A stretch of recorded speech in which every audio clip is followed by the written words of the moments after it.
कहानी की शुरुआत होती है जब दुनिया एक तरह से खत्म होने को है। फ्यूचर का ये वो वक्त था जब अर्थ पर रहना नामुमकिन हो गया था। मौसम के हालात बहुत खराब हो चुके थे और कहा जाता है कि आसमान में एक दूसरा जलता हुआ सितारा आ गया था जिसने पूरी जमीन को जला कर रख दिया था।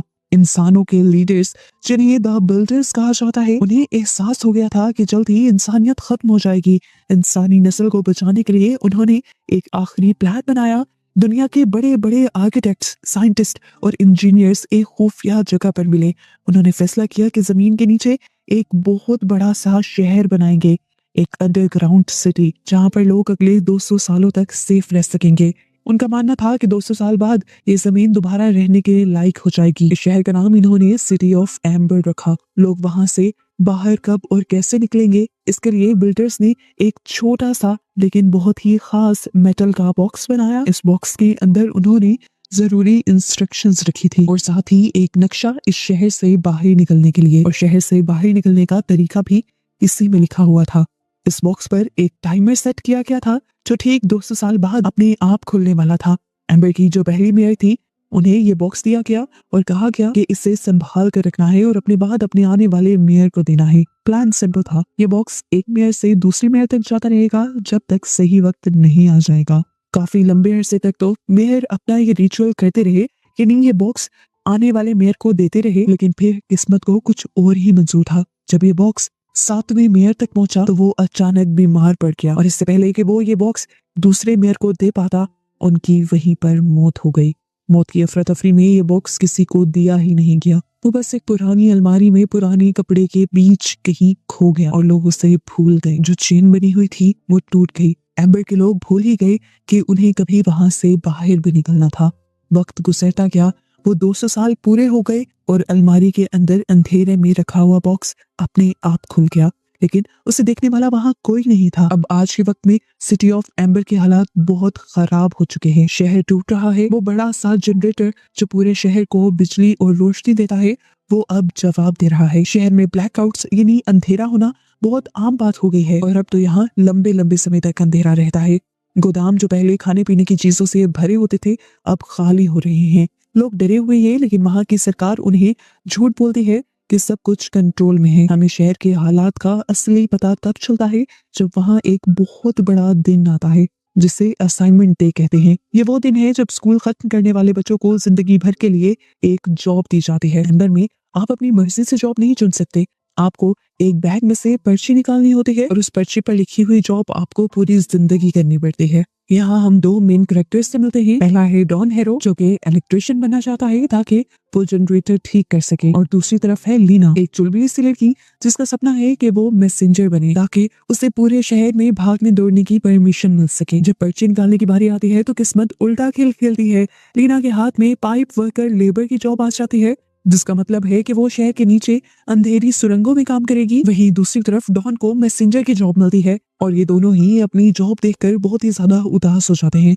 डॉन तो कुछ ज्यादा ही उदास है क्योंकि इधर उधर पहुंचकर वो जब सबको सबके मैसेजेस डिलीवर करेगा तो जनरेटर किस तरह ठीक करेगा। मौका देखकर लीना डॉन से ये जॉब बदलने की बात कहती है और डॉन फौरन ही मान जाता है क्योंकि पाइप वर्क्स जनरेटर के पास ही है। अगर वो पाइप वर्क्स का काम लेगा तो जल्द ही जनरेटर तक भी पहुंचने का मौका मिल ही जाएगा। ये दोनों आपस में अपनी जैकेट्स बदल लेते हैं और दोनों को ही काम मिल जाता है जो वो चाहते थे। लीना आप खुशी खुशी भागते हुए घर जाती है ये खबर सुनाने के लिए। वो अपनी बूढ़ी दादी और अपनी छोटी बहन पॉपी के साथ रहती है। दादी की तबीयत ठीक नहीं रहती, उनकी याददाश्त अब कमजोर हो रही है और वो दिन भर अपनी अलमारी में कुछ ना कुछ ढूंढती रहती हैं। उनको लगता है कि उनकी कोई बहुत ही जरूरी चीज गुम हो गई है, पर उन्हें याद ही नहीं आ रहा कि वो क्या चीज है। इधर हमें डॉन को दिखाया जाता है जिसका पहला दिन टनल्स में शुरू होता है। वहाँ वो एक पुराने वर्कर सोल से मिलता है। डॉन बहुत सवाल पूछता है कि जनरेटर और वाटर व्हील कैसे काम करते हैं, लेकिन उसे ये जानकर शौक लगता है कि अब यहाँ पर किसी भी मैकेनिक के अंदर कोई भी समझबूझ नहीं बची है। बच्चों की मर्जी से ना उनको जॉब मिलने की वजह से काफी सारे बच्चों को दरमियान में इंटरेस्ट ही नहीं रहा मैकेनिक सीखने का, और इस तरह वो नॉलेज आगे बढ़ ही नहीं पाया और वहीं पर खत्म हो चुका है। जनरेटर भी अब पैचेस के सहारे चल रहा है, उसे ठीक करने वाला कोई नहीं है और यहाँ पर डॉन को एहसास होता है कि हालात उसकी सोच से भी ज्यादा खराब हैं। एक तरफ डॉन अपनी जॉब और चीजों को लेकर बहुत ज्यादा परेशान है, दूसरी तरफ लीना अपनी जॉब को लेकर बहुत ही ज्यादा खुश है। वो रेड कैप रेड शॉल लिए भागती फिरती है पूरे शहर में। ये नहीं जानती कि कुछ दिन में ये शहर तहस नहस होने वाला है। एक दिन ऐसे ही मैसेज देते हुए वो देखती है कि एक आदमी शहर के अननोन रीजन से वापस आया है। वो चिल्ला रहा था, उसने सबको बताया कि उसने अंधेरे में एक बहुत बड़ा जानवर देखा है, एक मॉन्स्टर देखा है। वो सबको वार्न कर रहा था कि वो मॉन्स्टर सबको मार देगा। उसने मुझ पर भी जानलेवा हमला किया, लेकिन गार्ड्स यहाँ पर उसे पकड़ लेते हैं और उसे पागल समझते हैं। उन्होंने इस आदमी को इसलिए भी पकड़ा था क्योंकि वो शहर के अननोन रीजन में गया था जहाँ पर जाना मना था। गार्ड्स उसे घसीटते हुए यहाँ से ले जाते हैं और पीछे उसके पास से कोई चीज गिर जाती है। ये एक बड़ा सा सीन था जो सच में एक बहुत बड़े कीड़े का लग रहा था। लीना उसे उठा लेती है और छुपा लेती है और यहाँ पर उसे एहसास होता है कि शहर के अननोन रीजन के अंधेरे में कुछ ऐसा राज छुपा है जिसके बारे में कोई बात नहीं कर रहा। कहानी में एक नया मोड़ तब आता है जब लीना अपने घर होती है। उसकी दादी फिर अलमारी में कुछ ढूंढ रही होती है और तभी उन्हें वो पुराना मेटल का बॉक्स मिल जाता है, वही बॉक्स जो बिल्डर्स ने छोड़ा था। छोटी पॉपी उससे पहले ही खोल लेती है और उसके अंदर के कागज चबाने लगती है और लीना मुश्किल से उन टुकड़ों को बचाकर जोड़ लेती है। उन कागजों पर अजीब सी लिखावट थी जो एम्बर में नहीं होती थी। लीना समझ जाती है कि ये वही जरूरी चीज थी जो दादी ढूंढ रही थी। लीना उन टुकड़ों को कागज की पजल की तरह जोड़ने की कोशिश करती है और उसे कुछ कुछ लफ्ज समझ आते हैं, जिस तरह इंस्ट्रक्शन, रिवर, डोर। उसे यकीन हो जाता है कि ये वही शहर को बचाने का रास्ता है जिसके बारे में कभी उसने अपने दादा और अपने बाबा से सुना था। वो इसे लेकर मेयर कोल के पास चली जाती है, लेकिन मेयर को लोगों को बचाने में कोई इंटरेस्ट नहीं था। वो एक करप्ट और मतलबी आदमी है जो लोगों को झूठी तसल्ली देता रहता है, जबकि असल में वो शहर का बचा कुचा राशन अपने लिए छुपा रहा है। जब लीना उसके ऑफिस में होती है, वो दीवार पर लगे पुराने मेयर की तस्वीरों में वही मेटल बॉक्स देखती है जो 7वें मेयर के हाथ में था और वो 7वां मेयर असल में लीना के ही दादा थे। अब उसे पक्का यकीन हो जाता है कि ये बॉक्स बहुत ही खास है। लीना को लगता है कि उसे मदद की जरूरत है, इसीलिए वो डॉन के पास जाती है। दोनों मिलकर समझने की कोशिश करते हैं। उन्हें समझ आता है कि ये इंस्ट्रक्शंस पाइप वर्क्स की तरफ इशारा कर रही हैं जहां डॉन काम करता है। कागज पर एक दरवाजे का और बाहर निकलने का भी जिक्र था। वो समझ आते हैं कि यहाँ पर उन बिल्डर्स ने उन्हें मारने के लिए नहीं छोड़ा था, बल्कि यहाँ से बाहर निकलने का भी एक रास्ता बनाया गया था। जब डॉन टनल के अंदर काम कर रहा होता है तो उसे वहां पर एक खुफिया कमरा नंबर 351 दिखता है जो लॉक है। वहां उसे एक बड़ा सा जानवर भी दिखाई देता है, एक म्यूटेटेड मोल जैसा कीड़ा, जिसे देखकर वो बहुत ज्यादा डर जाता है और वो कीड़ा भी उसका पीछा करता है। इससे साफ जाहिर हो जाता है कि अब इस बंकर्स के अंदर और रहना ज्यादा खतरनाक हो चुका है। अब यहाँ पर मॉन्स्टर्स पैदा होने लगे हैं। आज एक हुआ है, कल 2 होंगे और फिर हजारों, और ये इंसानों को खत्म कर देंगे। बाद में लीना और डॉन देखते हैं कि जो फूड गार्ड है, जो सारे राशन की रखवाली करता है, वो चुपके से उस कमरे के अंदर जा रहा था। उन्हें लगता है कि लूपर चोरी कर रहा है। जब वो किसी तरह उस कमरे के अंदर घुसते हैं तो वो हैरान रह जाते हैं। ये कमरा उन चीजों से भरा हुआ था जो चीजें कई अरसा पहले बता दी गई थी, ये अब इस बंकर्स में खत्म हो गई हैं। इसलिए शौक उन्हें तब लगता है जब वो मेयर कोल को उस कमरे में बैठा हुआ देखते हैं। मेयर चोरी की जांच नहीं कर रहा था, वो खुद चोरी करवा रहा था और खुद वहां पर बैठकर वो आराम से खाने पीने की अय्याशी कर रहा था। उसने अपने लिए इतना खाना स्टोर कर पा लिया था कि वो पूरी जिंदगी खा सकता था, चाहे बाकी लोग भूख से मर जाते। यहाँ पर लीना और डॉन को समझ आ गई कि मेयर का कोई भरोसा नहीं है। अब उन्हें अकेले ही सब कुछ करना होगा। वो वापस उन इंस्ट्रक्शंस पर ध्यान देते हैं। कागज में एक मार्क वाले पत्थर का जिक्र था। डॉन को याद आता है कि उसने टनल के अंदर एक पत्थर देखा था जिस पर अजीब सा निशान बना था। उन्हें समझ आ जाती है कि बाहर निकलने का रास्ता शहर के नीचे बहने वाली नदी के पास छुपा है। और इन सारी रिसर्चेस के दौरान लीना को एक बहुत ही दुखी बात ये भी पता चलती है कि सालों पहले लीना के डैड ने भी लीना की तरह ही इस जगह से बाहर निकलने का रास्ता ढूंढने की कोशिश की थी, लेकिन वो अपने साथियों के साथ मारे गए और कभी भी इस मिशन में कामयाब होकर बाहर ना आ सके। यानी उनका प्लान फेल हो गया था। उन्होंने जिस टनल से बाहर निकलने की कोशिश की थी उस टनल में पानी भर गया था और लीना के डैड डूब गए थे। यही वजह है कि डॉन के डैड अब डरपोक हो गए हैं, क्योंकि वो उनका साथ दे रहे थे और अब वो नहीं चाहते कि उनका बेटा कोई भी खतरनाक काम करे। इस सच्चाई से जहाँ लीना और डॉन हिम्मत छोड़ भी सकते थे, वो इस सच्चाई को अपनी कमजोरी नहीं बल्कि अपनी हिम्मत बना लेते हैं और ठान लेते हैं कि वो अपने डैड्स का अधूरा काम पूरा करेंगे। यहाँ एम्बर में उनका फेस्टिवल भी आ जाता है। इस फेस्टिवल में शहर के सभी लोग इकट्ठा होकर शहर के लिए गाने गाते थे और ठीक इसी मौके पर लीना और डॉन ने प्लान बनाया कि वो सबके सामने मेयर की असलियत खोल देंगे। लेकिन मेयर उनसे एक कदम आगे निकला। उसने पहले ही ऐलान कर दिया कि लीना और डॉन मुजरिम हैं और झूठी अफवाहें फैला रहे हैं। यानी उन्हें मुजरिम बना के जाता है और गार्ड्स उन्हें पकड़ने के लिए उनके पीछे लग जाते हैं। लीना पकड़ी जाती है और उसे मेयर के ऑफिस लाया जाता है। मेयर अपनी चोरी किए सामान के बीच आराम से बैठा हुआ उसे धमकाता है और इस टाइम लीना को लगता है कि सब कुछ खत्म हो जाएगा। लेकिन तभी यहाँ पर अचानक से लाइट चली जाती है और पूरा शहर अंधेरे में डूब जाता है। इस अंधेरे का फायदा उठाते हुए लीना वहां से भाग निकलती है। वो अपनी छोटी बहन पॉपी को उठाती है और डॉन से मिलती है। उन्हें पता है कि अब उन्हें शहर छोड़ना पड़ेगा।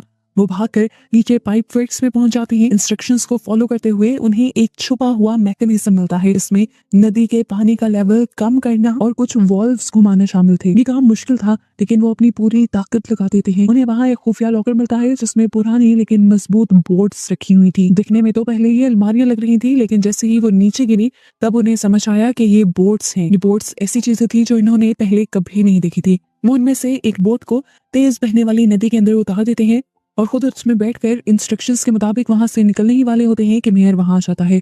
वो भी सिंगिंग सेरेमनी से भाग आया था क्योंकि वो जानता था कि आज जनरेटर फटने वाला है। ये अफवाह पूरे शहर में फैल गई थी। पूरे शहर में अफरा तफरी थी और मेयर यहाँ पर सिर्फ अपने आप को एक खुफिया बंकर में छुपाने आया था जहाँ रहकर उसकी जान बच सकती थी। लेकिन जैसे ही वो अपने छुपाए हुए खाने वाले कमरे में घुसता है तो वहीं पर अचानक वो बड़ा सा मॉन्स्टर आ जाता है जिसे हमने पहले भी देखा था। मेयर खुद ही अपनी लालच की जाल में फंस गए उस जानवर का शिकार बन जाता है।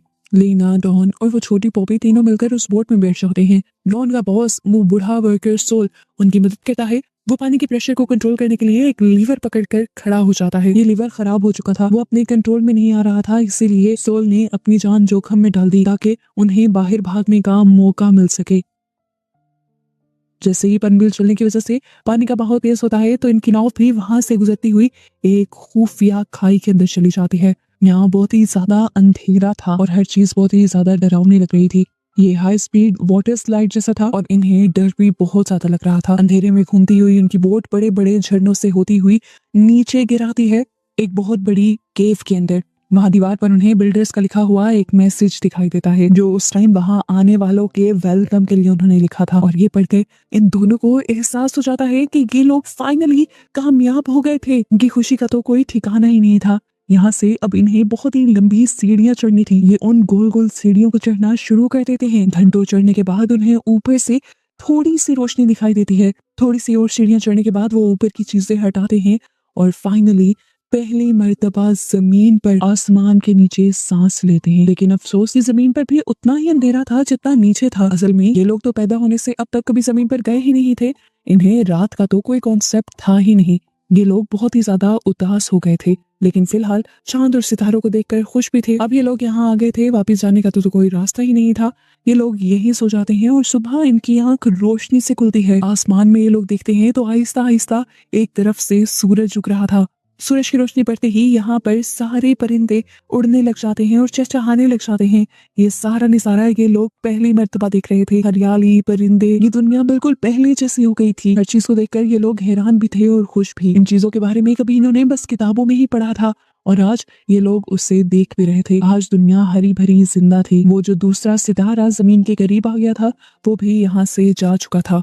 वो लोग खुशी खुशी जमीन पे घूमने लग जाते हैं और घूमते हुए उन्हें एक गहरा गड्ढा दिखाई देता है जो मोटी ग्लास से ढका हुआ था। जब उन्होंने वहां से नीचे झांका तो उन्हें गहराई में छोटी छोटी लाइट्स दिखाई दी। उन्हें एहसास हुआ कि वो ठीक एम्बर सिटी के ऊपर खड़े हैं। वो आप नीचे लोगों को देख पा रहे थे जो इस टाइम शहर के मेन एरिया में खड़े अपना जश्न मना रहे थे। यहाँ पर डॉन ने एक मैसेज लिखा और सबको बाहर निकलने का रास्ता बताया और ये भी लिखा कि वो बाहर निकल चुका है। और उस मैसेज को उसने पत्थर में लुपेटकर नीचे शहर के बीचों बीच फेंक दिया। वो पत्थर जाकर एम्बर शहर की सड़क पर गिरता है और लकीली मिल जाता है डॉन के डैड को जो उस टाइम अपने बेटे को ही ढूंढ रहे थे। उन्होंने जैसे ही इस पत्थर के कागज पर लिखा हुआ मैसेज पढ़ा तो उनके अंदर भी उम्मीद की एक किरण जाग गई। और ऐसे फिर ये कहानी इस उम्मीद, इस यकीन के साथ खत्म होती है कि सच्चाई लोगों तक पहुंच गई है। बुरा मेयर मर गया, राज खुल गया और बाहर आने का रास्ता अब सबके लिए खुल चुका है। लीना, डॉन और बॉबी सूरज की रोशनी में खड़े हैं, ताजा हवा में सांस ले रहे हैं, एक नई जिंदगी शुरू करने के लिए तैयार हैं, ये जानते हुए कि जल्द ही एम्बर के बाकी लोग भी उनके साथ होंगे। वो लंबी अंधेरी रात अब आखिर खत्म हो चुकी थी।